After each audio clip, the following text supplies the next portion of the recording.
All student, मैं संस्कार public उच्च माध्यमिक विद्यालय बड़ाऊ की ऑनलाइन क्लास में स्वागत करता हूँ। अपन 10वीं क्लास का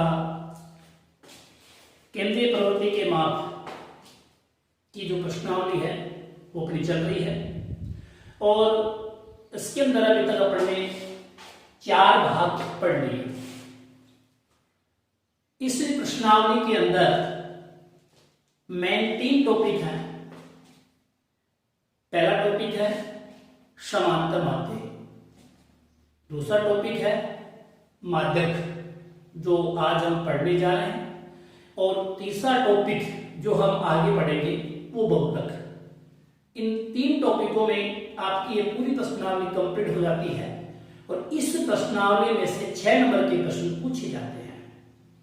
तो अभी पिछले 4 जो वीडियो बने हैं उसमें हमने समांतर माध्यक को सीख लिया। इसमें सारणियां हैं वो 3 प्रकार की होती हैं। पहली होती है व्यक्तिगत सारणियां श्रेणी, दूसरी होती है बारंबारता बंटन सारणियां श्रेणी, और तीसरी होती है वर्गीकृत या सामूहिक श्रेणी। तो इन तीनों श्रेणियों के द्वारा हमने समांतर माध्यक को अच्छी तरह सीख लिया है। समांतर माध्यक के 3 पार्ट अपने पढ़े हैं। पहला पार्ट अपने पढ़ा है प्रत्यक्ष विधि से समांतर माध्यक। अगर प्रश्न के अंदर किसी भी विधि का नाम नहीं देता है तो हम प्रत्यक्ष विधि को काम में लेते हैं। दूसरी विधि है आपकी कल्पित माध्य विधि, और जो तीसरी विधि थी उसका नाम था पद विचलन विधि या पद विचलन विधि। तो ये अपना जो समांतर माध्यक का टॉपिक कंप्लीट हो गया। अब अपन माध्यक के बारे में पढ़ते हैं। तो माध्यक किसी संख्या की वह संख्या होती है, यानी माध्यक हम जो निकालते हैं वो कोई भी आपके पास आंकड़े दे रखे हैं, उनमें से एक ऐसी संख्या होती है कि उससे पहले जितने भी जो मान है उनसे वो अधिक होती है, और उसके बाद के जो मान है उनसे वो माध्यक का मान कम होता है। तो इस प्रकार से की जो संख्या होती है वो उसका माध्यक कहलाता है। तो हम सबसे पहले माध्यक की परिभाषा देखते हैं।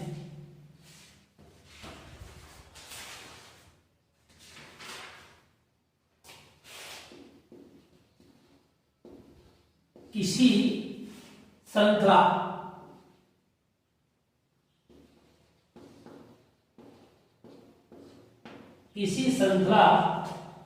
की वह संख्या है जो उस श्रृंखला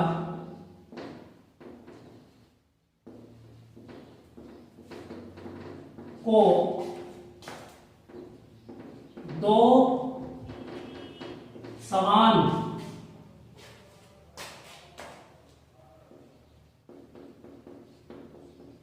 भागों में इस प्रकार विभाजित करती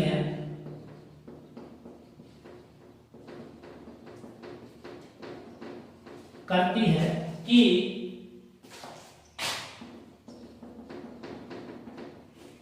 एक भाग में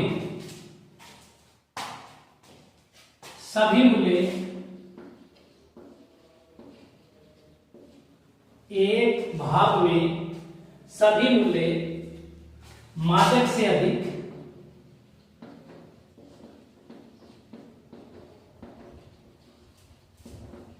तथा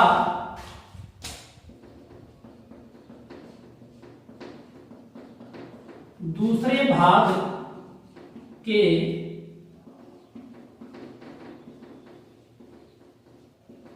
सभी मूल्य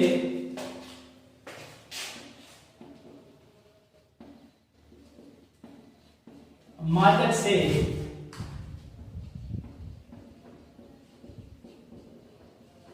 कम होते हैं। तो अपन क्या पढ़ रहे हैं? माध्यक। और इस माध्यक का दूसरा नाम माध्यिका भी कहा जाता है। दूसरा नाम क्या होता है? माध्यिका। ध्यान रखना, दो नाम आपके क्लियर होने चाहिए, क्योंकि प्रश्न पूछने वाला माध्यक के नाम से पूछ सकता है और माध्यिका के नाम से पूछा जाता है। किसी श्रृंखला यानी कोई भी संख्याओं का समूह आपको दे रखा है, जैसे मान लो आपको दे रखा है 6, 7, 8, 9, 10, 11 और 12। तो ये श्रृंखला है किनकी?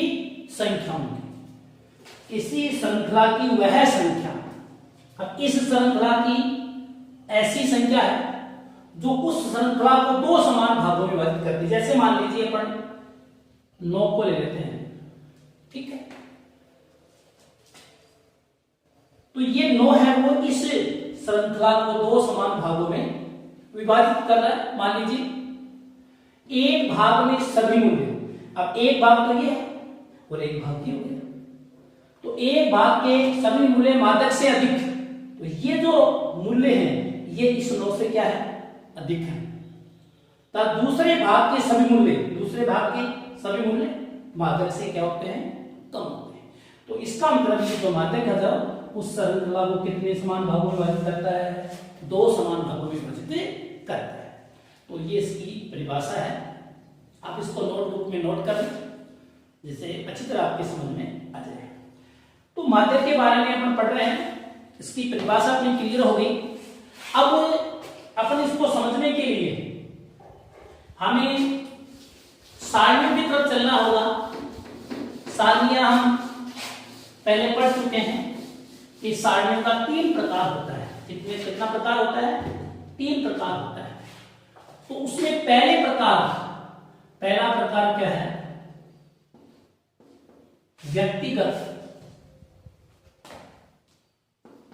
व्यक्तिगत श्रेणी या सारणी। तो क्या कर रहे हैं अपन? व्यक्तिगत श्रेणी या सारणी से माध्यक ज्ञात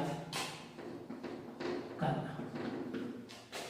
तो हम माध्यक सीख रहे हैं, लेकिन मैंने आपको बताया था चाहे आप समांतर माध्यक पूछें ज्ञात करें, और चाहे आप माध्यक ज्ञात करें, और चाहे आप बहुलक ज्ञात करें, उसके लिए इन श्रेणी या सारणियों का आपको विशेष ध्यान रखना पड़ेगा कि हमें प्रश्न के अंदर कौन सी सारणी दे रखी है, और उसी सारणी के अकॉर्डिंग हम उसका मान ज्ञात करेंगे।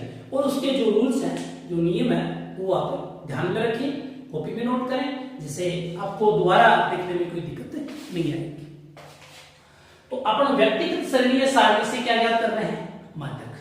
व्यक्तिगत श्रेणी या सारणी क्या होती है? जिसमें केवल आंकड़े दिए होते हैं, जिसको हम केवल विचर भी कह सकते हैं। जैसे मान लो 6, 4, 2, 10, 9, 8 ये और 11, ये आंकड़े आपको देती है। तो ऐसी इस श्रेणी को हम व्यक्तिगत श्रेणी या सारणी कहते हैं। और आज हम ऐसे जो आंकड़े हमें दे रखे हैं और उनका हम क्या ज्ञात करेंगे? माध्यक। ध्यान रखना, परीक्षा के अंदर बहुत से बच्चों से ये गलती हो जाती है। एक तो है माध्यक और एक होता है माध्य। कई बार क्या होता है कि इस क की तरफ हमारा ध्यान नहीं जाता है और हम शुरू के 2 या 3 अक्षर पढ़ते ही हम निर्णय ले लेते हैं, तो पूछा जाता है माध्यक और गलती हो जाती है। हम क्या कर देते हैं? उसका माध्य निकाल देते हैं परीक्षा, और जब बाहर आते हैं तब हम जब उसको दोबारा पढ़ते हैं तो माध्यक, तो हमारे पास पश्चाताप के अलावा कुछ नहीं बचता है। इसलिए हम इनको अच्छी तरह पढ़ेंगे कि माध्य पूछा है या माध्यक, और उसके बाद में हम इसको हल करना है। ठीक है, तो अपन माध्यक सीख रहे हैं। और कौन सी सारणी है? व्यक्तिगत सारणी है। इसका नियम जो है वो आपको ध्यान में रखना होगा। मैं नियम दिखा रहा हूं। नंबर 1,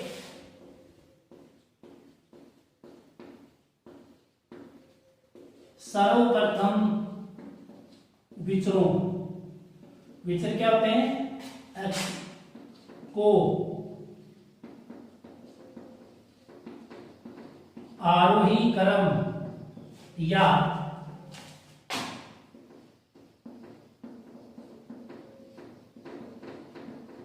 अवरोही क्रम में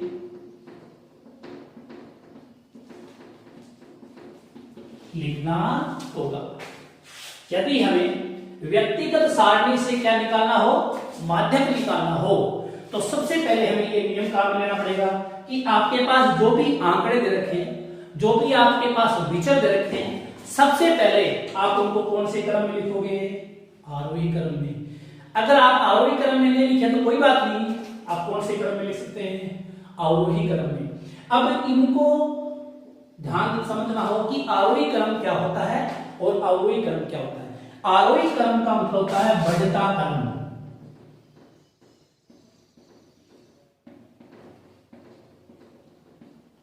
और अवरोही क्रम का मतलब होता है घटता क्रम। ये ध्यान रखना, या तो उनको कौन से क्रम में लिखना पड़ेगा? बढ़ते क्रम में, या फिर उनको कौन से क्रम में लिखना पड़ेगा? घटता क्रम। ठीक है, जैसे साथ में एक्सप्लेन करके बता रहा हूं आपको कि जैसे ये आंकड़े दे रखे हैं और पहला नियम हमें काम में लेना है, तो हमें कौन सा क्रम लेना पड़ेगा? अब आप ध्यान रखें कि एक ही क्रम को ध्यान रखें कि या तो हमें बढ़ता क्रम लेना है या फिर हमें घटता क्रम लेना है। तो सबसे बेस्ट क्या रहेगा? हम बढ़ते क्रम लेंगे। ठीक है, बढ़ते क्रम का मतलब है पहले छोटी, फिर बड़ी, फिर बड़ी। ये हमें सिस्टम काम में लेना पड़ेगा। तो इन संख्या में देखेंगे, सबसे छोटी संख्या क्या है? 2। 2 के बाद में 3 नहीं है, 4। 4 के बाद में 5 नहीं है, 6। 6 के बाद में 7 नहीं है, 8। 8 के बाद में 9 भी है, 9 के बाद में 10 भी है, और 10 के बाद में 11 भी है।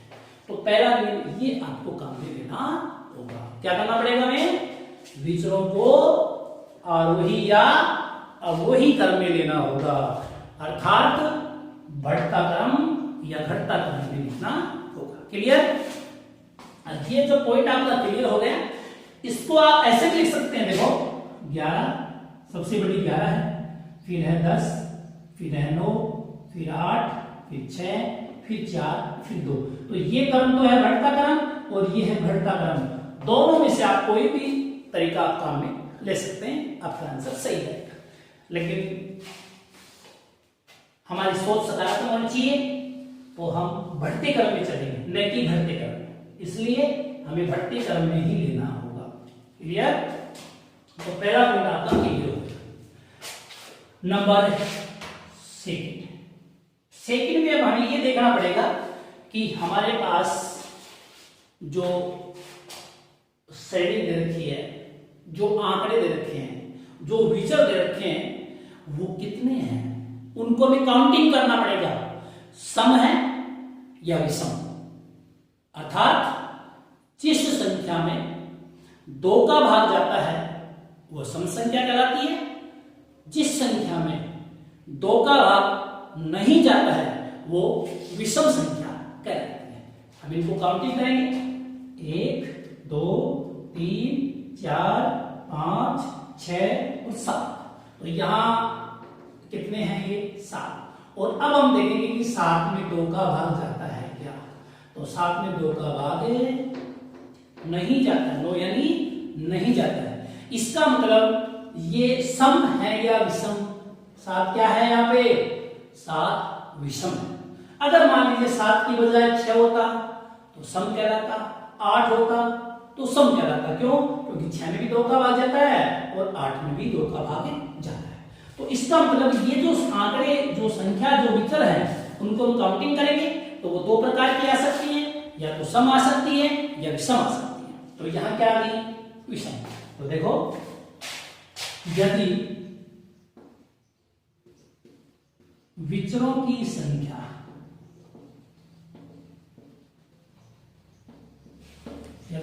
की संख्या विषम हो तो निम्न सूत्र का प्रयोग करना होगा। निम्न सूत्र का प्रयोग करना होगा।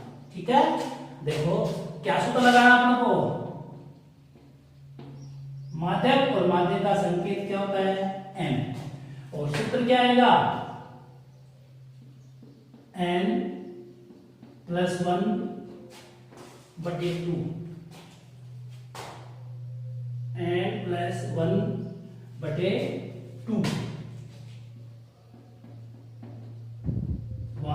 पद। ठीक है, अब देखो यहां n भी दो प्रकार के हैं, एक तो n ये होता है और एक n ये होता है। इनका अर्थ हमें समझना होगा, क्योंकि जैसे यहां पर ने n ले लिया तो यहां इस n का अर्थ अलग होता है। यहां इस n का अर्थ होता है विचरों की संख्या, और इस n का अर्थ होता है बारंबारता का योग। तो यहां n क्या है? यहां ये 7 क्या है? ये इनकी संख्या है, तो इसलिए आपको यहां n ये लगाना पड़ेगा। कौन सी? दूसरी एबीसीडी का। और ये कौन सी एबीसीडी का है? पहली एबीसीडी का। ठीक है, तो सूत्र क्या लगा? n + 1/2 पद। ठीक है, अब देखना अपन यहां निकाल देंगे। तो देखो यहां निम्न लिख लिया आपने, तो यहां लिख देंगे विचरों की संख्या विषम, n बराबर कितना आया? 7 आ गया। 7 आ गया, तो अब अपन क्या करेंगे? इसका माध्यक m निकालेंगे। सूत्र क्या आएगा? n + 1/2। तो यहां n का मान कितना है? 7। 7 में कितना जोड़ेंगे? 1/2। तो 7 में जोड़ेंगे तो कितना होगा? 8, और 8 में 2 का भाग देंगे तो 4। तो हम लिखेंगे 4वां पद। तो इसमें चौथा पद देखेंगे 1 2 3 4। तो चौथा पद कितना आ गया? 8। तो आपका माध्यक कितना आ गया? n बराबर 8 आंसर आ गया। ठीक है, ये अपने एक एग्जांपल लिया है, और आगे और बहुत से अपने एग्जांपल लेंगे, कोई दिक्कत वाली बात नहीं है। तो मैंने साथ साथ आपको समझाया है कि थोड़ा आपको कॉन्फिडेंस आपका बढ़े। ठीक है, तो ये आपका। अब इसके बाद में नियम नंबर 3 देखेंगे। मान लो यहां तो विषम आ गया, अगर ये विचरों की संख्या 11 नहीं हो, मान लो, तब हम इनको काउंटिंग करेंगे तो 1 2 3 4 5 6 आ गए। 6 आ गए, इसका मतलब क्या आ गया? सम आ गया। तो सम के लिए आपको अलग फॉर्मूला काम में लेना पड़ेगा। तो इसमें अगला पॉइंट लिखेंगे, यदि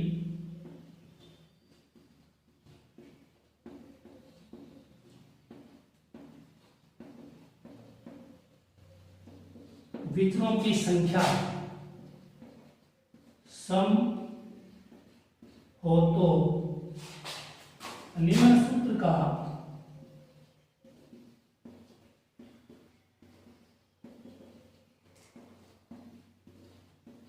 प्रयोग करना होगा। क्या लिखेंगे यहां? अपन माध्यक m बराबर n/2 पर प्लस n/2 प्लस 1/2 में। ये आपको फॉर्मूला काम में लेना पड़ेगा। तो यदि सम है, विषम है, तो आपको ये फॉर्मूला काम में लेना पड़ेगा, और यदि सम है तो ये फॉर्मूला आपको काम में लेना पड़ेगा। क्या है formula? n/2 plus n/2 plus 1/2 में 2, यानी n/2 जो आएगा और n/2 प्लस 1 आएगा, उन दोनों को हम जोड़ देंगे, और जोड़कर किसका भाग करेंगे? 2 का। तो यहां आपको व्यक्तिगत श्रेणी या सारणी से मात्रक ज्ञात करना है, तो मात्र आपको ये 3 नियम आपको ध्यान में रखने होंगे, और ये 3 नियम ध्यान रखने से आप आराम से मात्रक ज्ञात कर सकते हैं। तो आपकी पहली जो श्रेणी या सारणी है वो कंप्लीट होगी। अब अपने इनका एग्जाम्पल लेके देखते हैं, समझते हैं। नियम आपने उतार लिए, अब उदाहरण लेते हैं और उदाहरण लेके उसको हल करते हैं। तो अपन ने विषम का पढ़ लिया है, अपन और देखते हैं।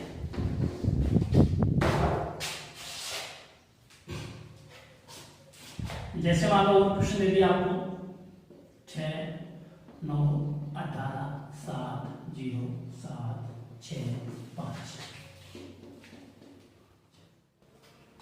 और क्या ये आपको दे दिया, ठीक है। और आपको ये करा है कि माध्यक ज्ञात करना है। तो माध्यक के लिए अपन सबसे पहले क्या पहचाननी पड़ी होगी, सारणी को पहचाननी होगी कि ये सारणी का कौन सा प्रकार है। तो सारणी का पहला प्रकार है, और इस सारणी के प्रकार को क्या बोलते हैं, व्यक्तिगत श्रेणी या सारणी। और व्यक्तिगत श्रेणी या सारणी से यदि हमें माध्यक ज्ञात करना है तो उसका पहला नियम है, सबसे पहले विचरों को आरोही या अवरोही क्रम में लेना होगा, लिखना होगा। तो सबसे पहले हमको क्या करना पड़ेगा, आरोही क्रम में लिखना पड़ेगा। तो लिख देंगे अपन विचरों को आरोही क्रम में लिखने पर, अब इसको कौन से क्रम में लिख रहे हैं, आरोही क्रम में। तो आरोही क्रम में हमें सबसे छोटी छोटी संख्या देख रहे हैं, तो सबसे छोटी संख्या है 0। 0 के बाद में 1 नहीं है, 2 नहीं है, 3 नहीं है, 4 नहीं है, 5 एक बार है, 6 2 बार है, 7 भी 2 बार है, 8 नहीं है, 9 है, 10 नहीं है, 11 है, 12 13 14 15 16 17 नहीं है, 18। अब इनको काउंटिंग कर लेने की टोटल कितनी है, 1 2 3 4 5 6 7 8 9, 1 2 3 4 5 6 7 8 9। क्लियर होगी, ये पूरी संख्या आ गई, कोई पर संख्या छुपी नहीं है। जैसे 0 आ गया, 5 आ गया, 6 आ गया, 6 आ गया, 7 आ गया, 7 आ गया, 9 आ गया, 11 आ गया और 18 आ गया। ठीक है, ऐसे क्लियर हो गई, कोई पर संख्या छुपी नहीं है या कोई संख्या ज्यादा नहीं है। पहला पॉइंट क्लियर हो गया। दूसरा पॉइंट, अब हम इनको काउंटिंग करेंगे कि ये टोटल संख्या कितनी है, 1 2 3 4 5 6 7 8 9। तो 9 जो है वो सम है या विषम, विषम है, क्योंकि 9 में 2 का भाग नहीं जाता है, इसलिए क्या लिखेंगे आप, विचरों की संख्या विषम n बराबर 9। अब विषम आ गई तो अब हमें विषम का सूत्र ही काम में लेना पड़ेगा। तो हम क्या निकालेंगे, माध्यक n प्लस 1/2। तो n कितना है, 9 प्लस 1/2। तो 9 में 1 जोड़ेंगे, 10 10 में 2 का भाग देंगे तो 5 होता है। तो 5 पर 1 2 3 4 5, 5 पर कितना आ गया, 7।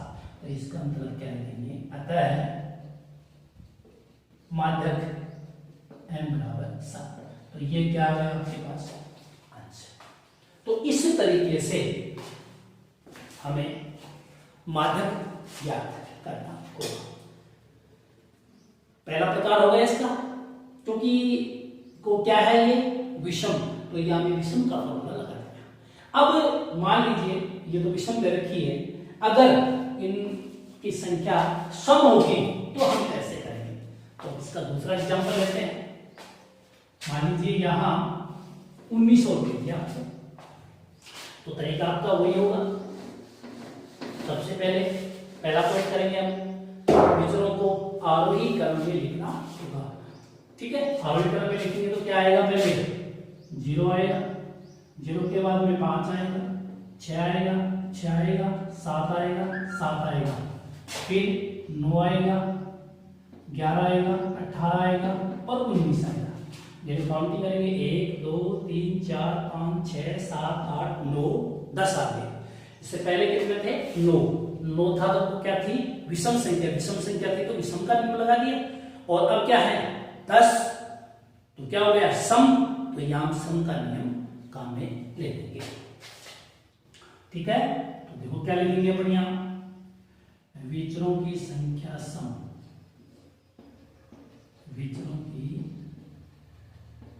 संख्या सम n बराबर कितने हो गए? 10। ठीक है, अब हम इसका मात्रक ज्ञात करेंगे। मात्रक हम सूत्र क्या लगा देंगे? n बटे 2 प्लस n बटे 2 प्लस 1 बटे 2। ठीक है, तो यह n कितना है? 10 बटे में 2 वहां पर प्लस 10 बटे 2 प्लस 1 वहां पर बटे 2। ठीक है, अब देखो 10 में 2 का भाग देंगे तो 5 वहां पर, और 10 में 2 का भाग देंगे तो 5 में 1 जोड़ देंगे तो 6 वहां पर बटे 2। ठीक है, अब देखो यहां हमें 5वां पद और 6ठे पद दोनों को जोड़ना पड़ेगा और जोड़कर उसमें 2 का भाग देंगे। देखिए यहां ध्यान से समझेंगे। 5वां पद देखेंगे 1 2 3 4 और 5, तो 5वां पद कितना आया? 7। तो क्या लेंगे अपन यहां? 7 प्लस फिर कौन सा पद लेना हमें? छठा। तो छठा देखो फिर काउंटिंग करेंगे 1 2 3 4 5 और 6। छठा पद भी कितना है? 7 और बटे में क्या लगा देंगे? 2। अब इनको दोनों को जोड़ेंगे, 7 में 2 जोड़ेंगे, 7 7 14 और 14 में हम क्या करेंगे? 2 का भाग देंगे, तो 14 में 2 का भाग देंगे तो 7। तो अतः है माध्यक n बराबर कितना आ गया? 7 आंसर आपका आ गया। इस तरीके से हम क्या करेंगे? इनका माध्यक ज्ञात करेंगे। तो ये माध्यक का पहला तरीका है। ठीक है, अब ऐसे अपन और एग्जांपल लेते हैं 1 2 और उसके बाद में अपन अगली सारणी देखते हैं। तो अगला उदाहरण लेते हैं अपन।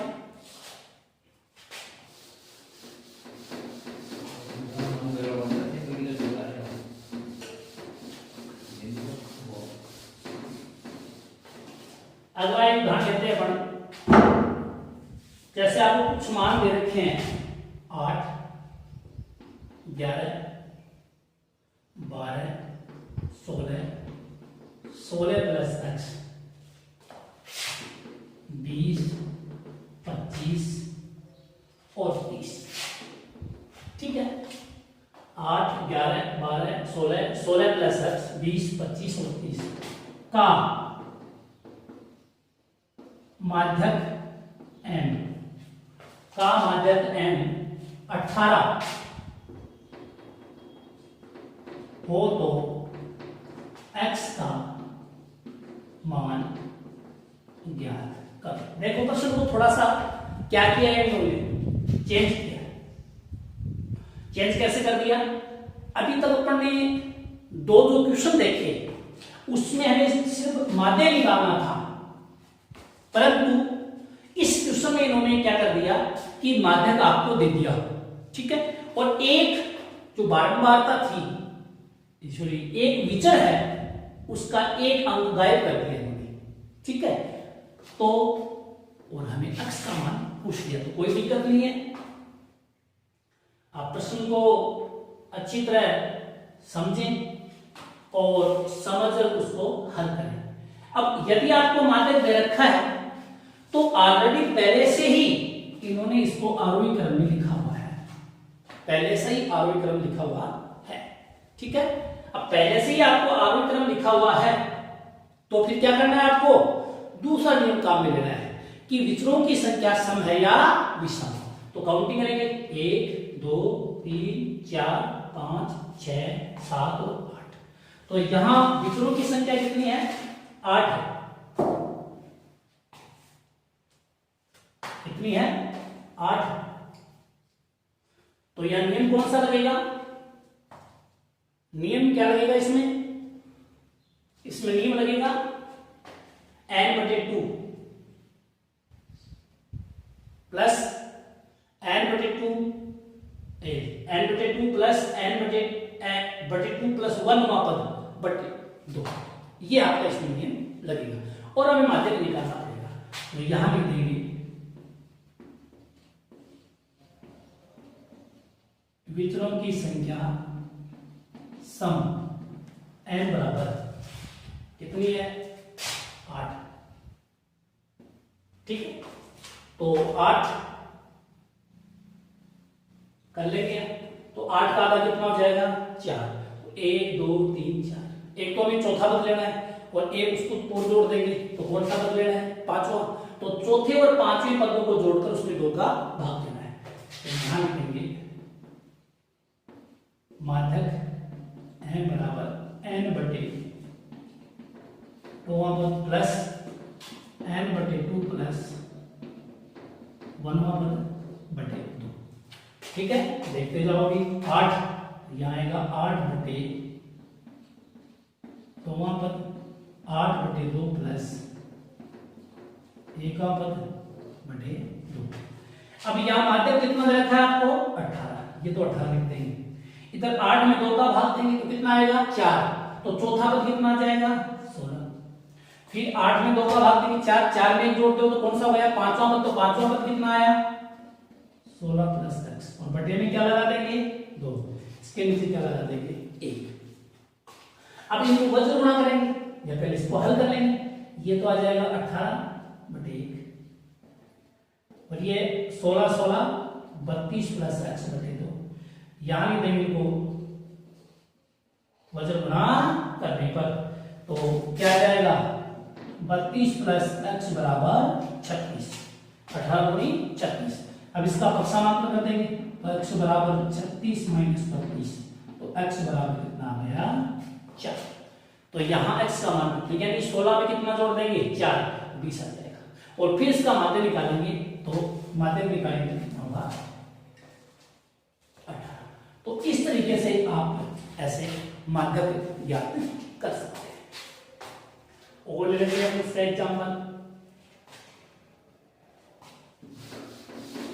एक एग्जाम्पल और ले लेते हैं और उसके बाद में फिर आप अभ्यास करेंगे। जैसे आपको दे दिया 37 31 42 43 46 25 39 45 और 32 ये दे दिया। और आपको इसका माध्यक पूछ रहा है, तो सबसे पहले वो क्या करेंगे? विचरणों को आरोही क्रम में लिखने पर, तो देखो सबसे छोटी संख्या क्या है यहाँ? 25। 25 के बाद में 26 नहीं है, 27 28 29 30 31 है, 32 है, फिर 33 34 35 36 37 है, फिर 39 है, फिर 42 है, फिर 43 है, फिर 45 है और फिर 46 है। काउंटिंग करेंगे अपन 1 2 3 4 5 6 7 8 9। 1 2 3 4 5 6 7 8 9। क्लियर हो गया? अब यहां देखिए संख्या कितनी है इनकी? विचरणों की संख्या विषम n बराबर 9 और विषम है तो हम इसका माध्यक m का सूत्र लगाएंगे n प्लस 1/2 पद, तो 9 प्लस 1/2 पद, तो 9 1 10/2 पद। 10 में 2 का भाग देंगे कितना आया? 5 पद। तो 5 पद गिनेंगे पर 1 2 3 4 5। 5 पद कितना आया? 39। लिख देंगे अतः माध्यक n बराबर 39। तो इस प्रकार ये आपका व्यक्तिगत सारणी से माध्यक कंप्लीट हो गया। और अब अगले वीडियो में अपन बारंबारता बंटन सारणी से माध्यक ज्ञात करेंगे।